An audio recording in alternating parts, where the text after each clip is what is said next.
झाडं, डोंगर आणि ढगांमध्ये वेगवेगळे आकार बघत आम्ही निघालो आहेत ओडिसा आणि पश्चिम बंगालमध्ये।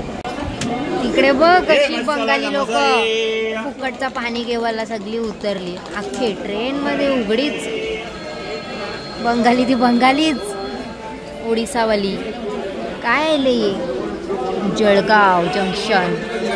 आमची ट्रेन सुटली होती सकाळी CST वरून 6 वाजता। 1 वाजता आम्ही पोचले जळगावला आणि लास्टचं स्टेशन आहे आमचं हावडा।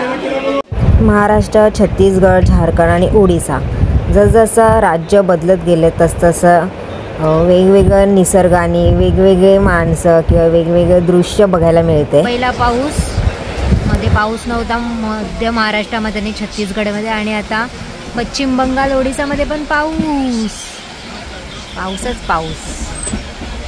सकाळी 6 वाजता बसलेलो ट्रेनमध्ये, तर आत्ता संध्याकाळचे दुसऱ्या दिवशीच्या संध्याकाळचे 6 वाजलेत आणि आम्ही पोचलेले आहेत हावडा स्टेशन। एकदाचं आलं बाबा, 2 तास लेट ट्रेन।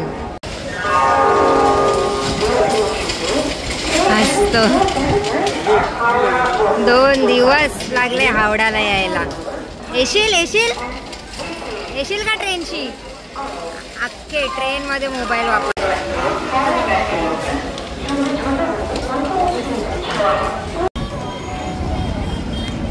ती बस आहे आपली ओम श्री टूर्स अँड ट्रॅव्हल्स यांच्या टूर्स माध्यमातून आम्ही या टूर्समध्ये आलेले आहेत। तर पश्चिम बंगाल आणि ओडिसा असे 2 राज्य आम्ही फिरणार आहेत आणि ह्यांच्या जोडीला माझा हा पहिलाच अनुभव आहे फिरण्याचा। सर्वजण सांगतात की ह्यांची सर्व्हिस खूप चांगली असते, जेवण घरगुती असते आणि मेन म्हणजे कमी पैशामध्ये हे लोक आपल्याला खूप सारे ठिकाणं फिरवतात। तर माझ्यासमोर आता तुम्ही बघत आहे ते हावडा स्टेशन आहे। तर इकडे एक ब्रिज आहे इंग्रज काळातला बनवलेला, तो हावडा ब्रिज खूप फेमस ब्रिज आहे आणि या शहराच्या नावावरूनच मला असं वाटते त्या ब्रिजला इंग्रजांनी हावडा ब्रिज असं नाव दिलं असेल। आणि त्या हावडा ब्रिज हे इंग्रज काळातला आहे आणि तो ब्रिज एकदम सरळ आहे, त्याला खाली कुठल्याही प्रकारचं असं सपोर्ट नाही आहे, फक्त दोन्ही बाजूला सपोर्ट असा हा हावडा ब्रिज।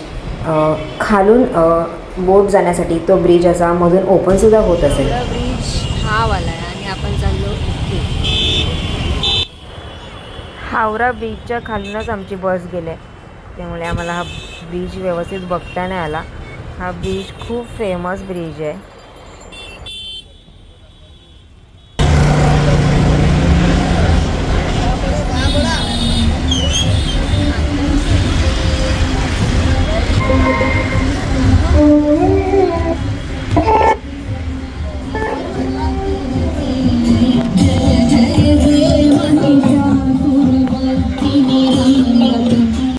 रूमवर पोचलो आणि फ्रेश होईपर्यंत वाजले होते 12। तरी पण आम्हाला मस्तपैकी गरम गरम जेवण बनवून दिलं, एकदम भारी जेवण होतं।